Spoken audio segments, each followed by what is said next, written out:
Denne film handler om, hvordan man løser en ligning. Vi starter lige med at finde ud af, hvad er en ligning. Jamen, en ligning er et matematisk udtryk, der indeholder et lighedstegn og en eller flere ubekendte. Vi kalder ofte den ubekendte for x, og når vi løser ligningen, så er det simpelthen for at finde en værdi af den ubekendte, der gør, at der står det samme tal på begge sider af lighedstegnet. Man kan fx forestille sig lighedstegnet som en vægt, og vi vil gerne have, at der bliver bevaret en ligevægt, så vægtskålene de er lige høje. Det vil sige, at tilføjer vi noget på den ene side af lighedstegnet, så skal vi også gøre det på den anden side af lighedstegnet. Det vil sige, at vi tilføjer i begge vægtskåle. Vi bruger regneoperationer til at tilføje og trække fra i vores ligning. Så der er 4 grundlæggende, vi bruger. Addition, det vil sige, at vi må lægge det samme til på begge sider af lighedstegnet. Subtraktion, vi må trække det samme fra på begge sider af lighedstegnet. Multiplikation, vi må gange med det samme på begge sider af lighedstegnet. Dog må vi ikke gange med 0, fordi så forsvinder det, vi har. Og division, at man må dividere med det samme på begge sider af lighedstegnet. Dog må vi ikke dividere med 0. Og det må vi aldrig gøre. Et eksempel kunne være 7x lige med 21. Og så skal vi kigge på, jamen vi vil gerne have x til at stå selv. Det vil sige, at vi har det her 7-tal foran, vi gerne vil have væk. Så er det, man skal finde ud af, hvad er det, der står imellem 7 og x. Der står gange. Så gør vi det omvendte af gange. Det vil sige, at vi dividerer med 7 på begge sider. 7 divideret med 7, det giver x. Så herover står der x, og 21 divideret med 7, det giver 3. Så løsningen til den her ligning er x lige med 3. En anden ligning kunne være 3x plus 6 er lige med 12. Igen, vi vil gerne have vores x til at stå selv. Nu har vi mere end en ting stående herovre sammen med x'et. Så er det, vi skal overveje, om det er 3 eller 6, vi skal have væk først. Og der kan vi se, det er gange og plus. Og gange er stærkere end plus, så det er plus, vi skal have væk først. Da plus 6 bliver lagt til de 3x. Så hvordan får vi plus 6 væk? Jamen vi gør det omvendte, så vi siger minus 6 på begge sider. Det vil sige, på venstre side her forsvinder 6'erne. Plus 6 minus 6 går op ud med hinanden, og herover trækker vi 6 fra 12 og får 6. Så nu har vi 3x plus 6. Nu er det 3-tallet, vi skal have væk, og imellem 3 og x står der gange, så derfor skal vi dividere med 3, og derved får vi x lige med 2.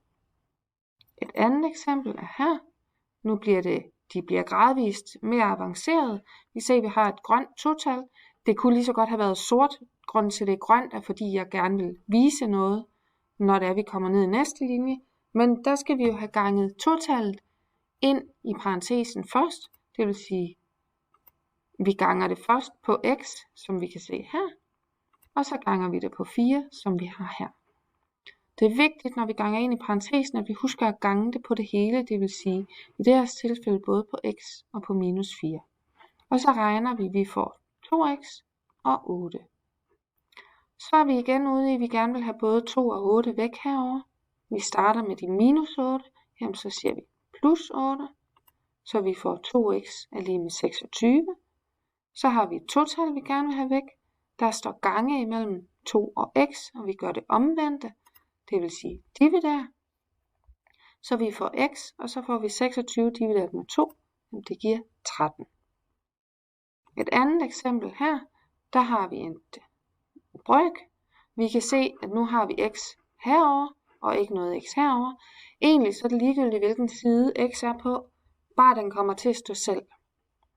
Så vi skal have 5, 3, 2 væk. Vi starter med 5, fordi vi kan sige, at det hele her er divideret med 5. Og hvad er det omvendte at dividere? Jo, det er at gange. Så vi ganger med 5 på begge sider af lighedstegnet. Når vi ganger og dividerer med 5, jamen så forsvinder de 2. Så der kommer bare til at stå 3x minus 2, og på den anden side står der 10. Næste trin, så skal vi have det 2-tal væk. Så lægger vi 2 til på begge sider. Nu der står minus 2, jamen så siger vi plus 2. Og minus 2 plus 2, jamen det forsvinder herover, så vi får 3x. Og så får vi 10 plus 2. Så skal vi have de 3 væk, jamen så dividerer vi med 3 på begge sider, fordi der står 3 gange x. Det vil sige, at vi får, at x er 4. Det sidste eksempel, eksempel 5, har vi x'er på begge sider af lighedstegnet. Vi kan se, at vi har en del parenteser, vi skal have gjort noget ved først. Så hvis vi lige ser, det ender med at blive sådan her, og så forklarer jeg. Vi ganger ind i parentesen 3 gange x, så får vi den der. 3 gange minus 2, jamen så får vi den her. Og her har vi en minusparentes, jamen så skal minus ind. Vi ændrer ligesom fortegn, så vi kan se minus. Og her står et usynligt plus. Så der. Og minus skal også ind på den der. Og så regner vi. Det vil sige 3x. 3 gange x, det giver 3x. 3 gange 2 giver 6. Så har vi x'et. Minus plus giver minus. Og minus minus giver plus. Hvis man er i tvivl om de her minus plus og minus minus, så tæl hvor mange streger der er. 1, 2, 3 streger, er der et ulige antal, så giver det et minus. 1, 2, er der et lige antal, så giver det plus. Så skal vi have regnet det her ud. Der kan man sige, at vi kan gøre noget ved det her herovre. X minus 2x, jamen det giver minus x. Så vil vi gerne samle x'erne på den side, hvor der er flest. Det vil sige, vi har 3x herover, og vi har minus x her.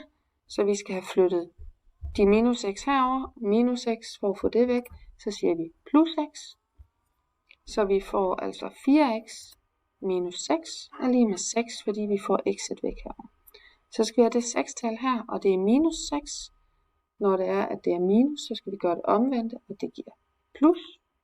Så vi lægger 6 til på begge sider, og får derved 4x er lige med 12. Så imellem 4 og x står der gange. Det omvendte er gange og dividerer, så vi dividerer med 4, og får x er lige med 3. Sådan løser man ligninger. Husk at gøre det samme på begge sider af lighedstegnet. Det vil sige, lægger man noget til på den ene side, skal man også gøre det på den anden side. Hvis vi har noget i en parentes, er det vigtigt, at I ganger ind i parentesen. Det vil sige, ganger ind på alt, der er i parentesen. Rigtig god fornøjelse.